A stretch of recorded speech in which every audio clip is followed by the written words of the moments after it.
Hello everyone, কেমন আছো? আশা করি ভালো আছো। হ্যাপি উইথ পা ফ্যামিলির একটা ব্লগে তোমাদের সকলকে স্বাগত।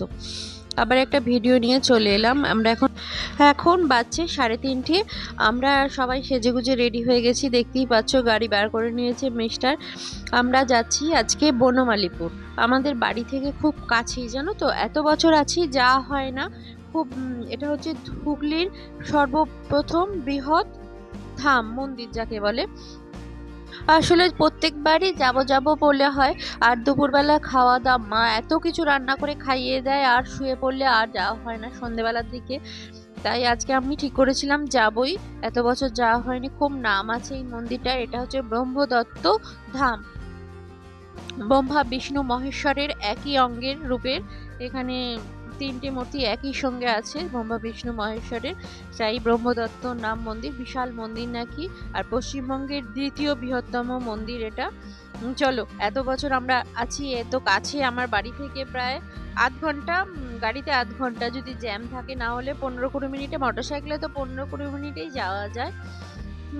তাই আমরা, মাও যায়নি কোনোদিনও, বাবা তো গেছে, বাবা একা গেছে। তাই বাবা, মা, আমি, মামা, আদি, মিস্টার সবাই মিলে বেরিয়ে পড়লাম। আমাদের বাড়ি থেকে দুদিক দিয়েই যাওয়া যায়, জানো তো, যেটা গজার মোড় দিয়ে যাওয়া যায়, শিয়াখালা হয়ে আমরা যাব। আর সামনের দিক দিয়ে যেহেতু নালিকুল দিয়ে শিয়াখালা হয়েও যাওয়া যায়, কিন্তু ওই নালিকুল দিয়ে যেহেতু রেলগেট আছে, মিস্টার বললো এই গজার মোড় দিয়ে শিয়াখালা দিয়ে গেলে তাড়াতাড়ি হবে, অনেকটা কম, 14 কিলোমিটার রাস্তা আমাদের বাড়ি থেকে মাত্র। আমরা বেরিয়ে পড়েছি, কিন্তু বেটু তো ঘুমিয়ে পড়েছে। বেটু ঘুমিয়ে পড়তো, বেটুকে ঘুম পাড়ায়নি কো।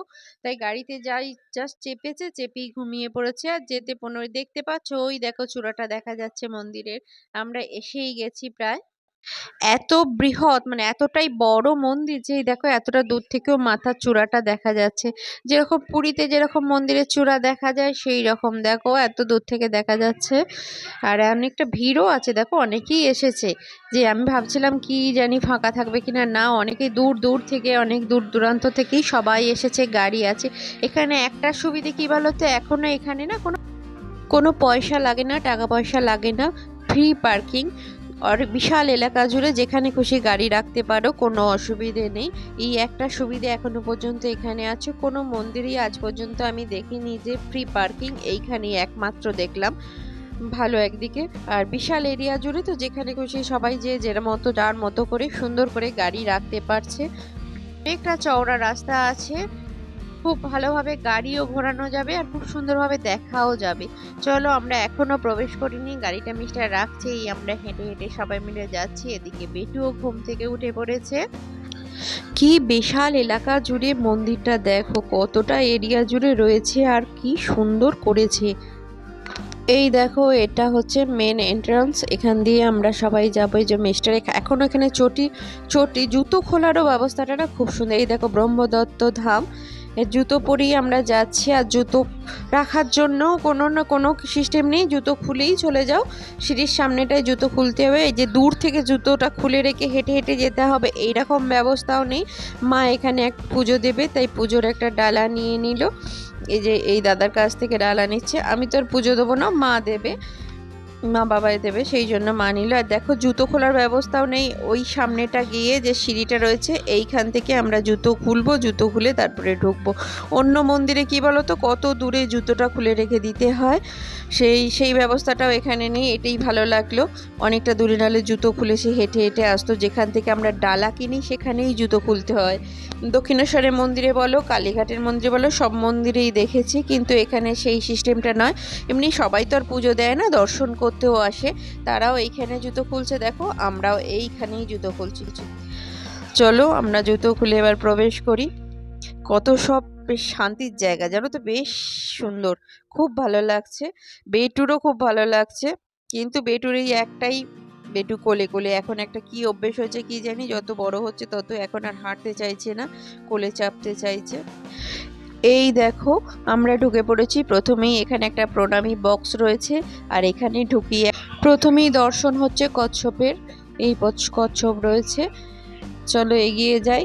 এবার কি আছে দেখা যাক। এই সামনে সবাই নাম কীর্তন, সঙ্গীত কীর্তন করছে, সবাই বসে, সবাই করতে পারে জানো তো এখানে। আর এখানে হোম যজ্ঞ হয়, এইখানে দেখো অগ্নিকুণ্ড রয়েছে একটা, এটাও হোমযজ্ঞ হয়েছিল 25শে ডিসেম্বর, সেই উপলক্ষেই হয়তো সাজিয়ে রেখেছে। আর এখানে বসে তুমি সারা কতক্ষণ যে বসে সময় কাটাতে পারবে, সময় কিভাবে চলে যাবে বুঝতেই পারবে না। এখানে নাম গান হচ্ছে, সবাই করতে পারে নাম গান, মানে আমরা করিনি, মিস্টার বলছিল অনেকক্ষণ থেকেই, কিন্তু আর হয়ে ওঠেনি খুব এটুর জন্য। সবাই করতে পারো, কোনো বাধা নেই যে তুমি করতে, যারাই গান জানো ভক্তিমূলক গান সবাই করতে পারবে। চলো এবার দর্শন করি ব্রহ্মা বিষ্ণু মহেশ্বরের মূর্তিটা। আর খাওয়ার ব্যাপারে এখানে বৃহস্পতিবার দিন না খাওয়া হয়, খাওয়া দাওয়া ফ্রি। দেখো 4:40 4:20 বেজে গেছে। আর এই দেখো মূর্তি, আর এখানে সাজিয়েও ছিল 25শে ডিসেম্বর বলে, দেখো বেলুনস দিয়ে সাজিয়েছে। এই যে মূর্তি দেখতে পাচ্ছ ব্রহ্মা বিষ্ণু মহেশ্বরের একই অঙ্গে তিনটি মূর্তি একই সঙ্গে রাখা আছে। আর এখানে সকলকে প্রসাদ দিচ্ছে, জানো তো, প্রসাদ দেয় আর একটু টিপ টিপ দেয় ঠাকুরের। আর এই সাইড দিয়ে যে নিচের রাস্তা আছে, নিচের রাস্তা দিয়ে একটা শিব মন্দিরও আছে নিচেতে, খুব ভালো লাগছে জানো, দারুণ সুন্দর জায়গা। আর নাম গানও হচ্ছে, খুব ভালো লাগছে, দারুণ সুন্দর জায়গা। তোমরা যদি আসো দেখবে সময় কেটে যায়, কিভাবে যে সময় চলে যাবে বুঝতেই পারবে না। এই দেখো এখানে আমরা সবাই একটু করে ঠাকুরের টিপ দিয়ে দিচ্ছে আর এলাচ দানা দিচ্ছে। আর বেটু এলাচ দানা খেতে খুব ভালোবাসে, তোমরা জানোই। সন্ধেবেলা বেটু ওপরে গেল এলাচ দানা নিয়ে, দেখেছে বেটু ভাত পাচ্ছে, দেখো এলাচ দানা খাবে বলে, প্রসাদ নেবে বলে সবাইকে তাই দিয়ে দিল একটু করে।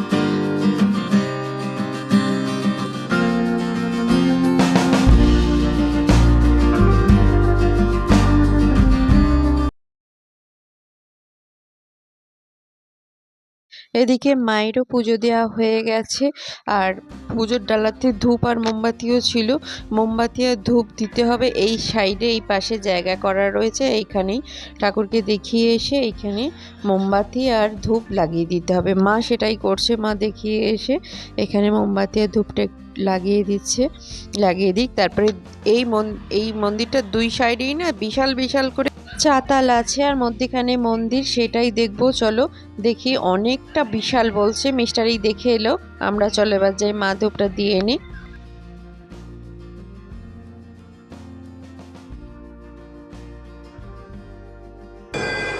এই মন্দিরের দুই দিকেই না এই বিশাল বিশাল মানে চওড়া এলাকা জুড়ে, মানে কি বিশাল যে বিরাট বললে বোঝে। দেখেছো মানুষগুলোকে কিরকম ছোট ছোট লাগছে, কত দূরে, মানে এতটা এরিয়া জুড়ে রয়েছে যে ঘুরতে ঘুরতেই বোধহয় সারাদিন সময় চলে যাবে।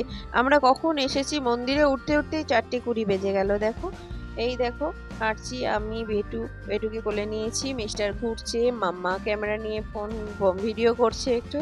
আর এই দেখো এক প্রান্ত থেকে এক প্রান্ত, আর কি বিশাল পিলারগুলো কি বড় বড়। এই দেখো মন্দিরের চূড়াটা দেখা যাচ্ছে, খুব সুন্দর। আর কাঠের কাজও না খুব সুন্দর, এখানে দেখছি দরজা জানলার কাঠের কাজও সুন্দর। আর এখানে বৃহস্পতিবার বললামই খাওয়ানোতে কোনো পয়সা লাগে না, খুব বিনা পয়সায় খাওয়া হয় বৃহস্পতিবার। এখানে বৃহস্পতিবার দিন যতজনই আসুক মানে ভোগ প্রসাদ খেয়ে যেতে পারবে, বসে খাওয়ানোর সিস্টেম আছে বোধহয় বৃহস্পতিবার দিন। আর কোনো রকমের টাকা পয়সা লাগে না এখানে, যে প্রণামী হিসাবেও যে টাকা ডোনেশন বলে সেই রকম কোনো ব্যাপার নেই। আর এদিকে দেখো সূর্যটা অস্ত যাচ্ছে, দেখো কি দারুণ লাগছে। বলতে বলতে কোথায় চলে গেলাম, সূর্যের দিকে চলে গেলাম, মিস্টার ভিডিওটা করেছিল তাই একটু বলেই নিলাম। এই দেখো আমরা একটা প্রান্তে রয়েছি, অপর প্রান্তে এখনো যাওয়ার সুযোগ হয়নি, যাচ্ছি এদিকটা ঘুরে নিয়ে।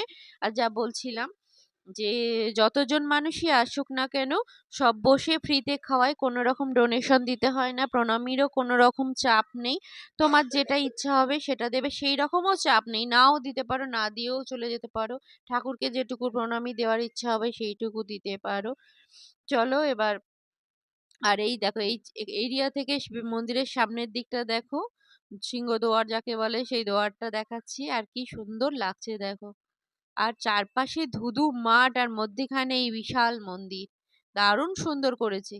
এত বিশাল এরিয়া জুড়ে এটা, তাই এটা হুগলির প্রথম বৃহত্তম মন্দির বলেই চিহ্নিত হয়েছে এটা।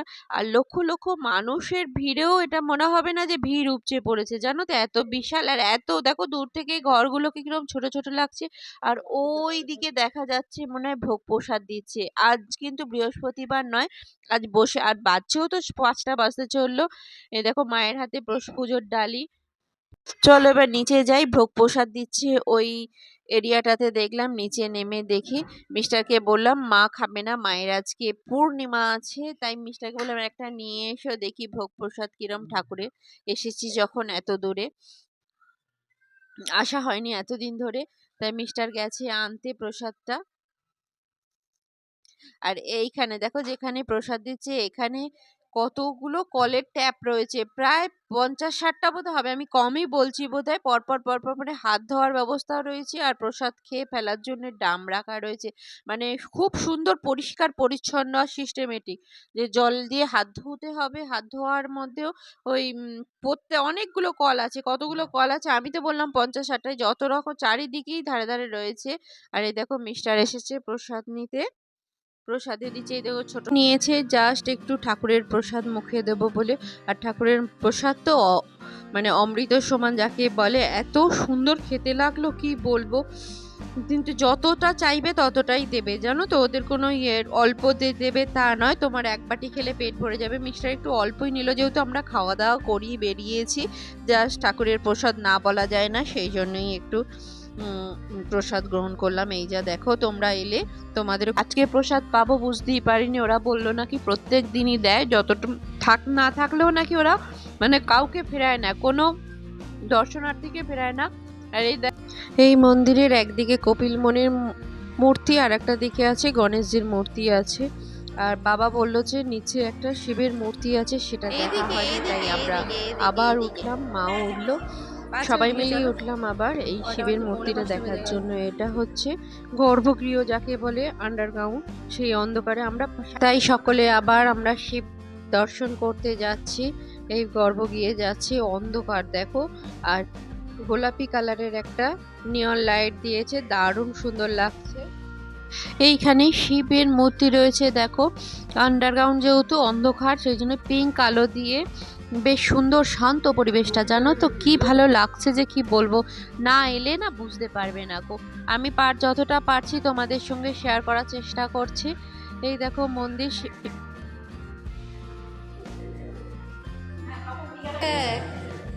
শিব মন্দির মার্চ হচ্ছে, উৎসব আছে। আর যারা এখনো আসোনি, যাদের ইচ্ছা আছে আসা, তারা 11ই মার্চ আসবে। 11ই মার্চ ভালো উৎসব হয়। আমারও ইচ্ছা আছে আর একবার আসার, দেখা যাক যদি আসি। চলো আমরা এখন ঘুরে নিই। আর এই দিকের বারান্দাটাও ঘোরা হয়নি গো, তাই এই দিকের বারান্দাটাও এবার ঘুরে নিচ্ছি এসেছি যখন। আর দেখো কাঠের কাজগুলো দেখো কি সুন্দর, আর বড় বড় কি বিশাল বিশাল দরজা। আর বেটু এখানে এবার, বেটু ঘুম ছিল বলে কোলে কোলে ঘুরছিল, এখন একটু ঘুমটা কেটেছে ঘোরটা, এখন এবার ছোটাছুটি করছে দিদির সঙ্গে, দিদি ছুটছে, বেটু খেলা করছে। আর সন্ধে হতেই চললো, বাজছে 5টা 20। এখানে এখনো এবার পাখিগুলো দেখো যে যার বাসার দিকে ফিরে যাচ্ছে। চলো সন্ধে হয়ে যাচ্ছে, এবার বাড়ির দিকে রওনা দিই। আমাদের তো খুব ভালো লাগলো, যারা আর প্রসাদটা যে ঝুড়িতে করে নিয়েছিলাম, সেই প্রসাদটা সেই দাদার কাছেই যাচ্ছি, প্রসাদটা একটা প্যাকেটে দিয়ে দেবে। কিন্তু একটা আশ্চর্যের বিষয় জানো তো, এখানে যে ঝুড়িটা করে দিয়েছিল প্রসাদ, সেই ঝুড়িটা নাকি আমাকেই ফেরত দিয়ে দিল, জানো তো। ওদের বললো যে তোমরা নিয়ে নিতেই পারো, দাম ধরাই আছে। এই রকম আবার কোনোদিনও কোথাও আমরা দেখিনি, কিন্তু আমরা প্রসাদ দিলে প্রসাদটা দিয়ে দেয় আর ঝুড়িটা ফেরত দিয়ে দিতে হয়। কিন্তু এখানে উনি ঝুড়িটা আমাকে দিয়ে দিল প্যাকেটে ভরে। এটা একটু ভালো লাগলো এই জিনিসটা, কিন্তু ঝুড়িটা কিছুই হবে না, তবুও যে দিয়ে দিল এই বিশ্বাসটা। মিস্টার তো এটা দেখে অবাক হয়ে গেল যে এইটা ফেরত দিয়ে দিল, কোথাও দেয়নি।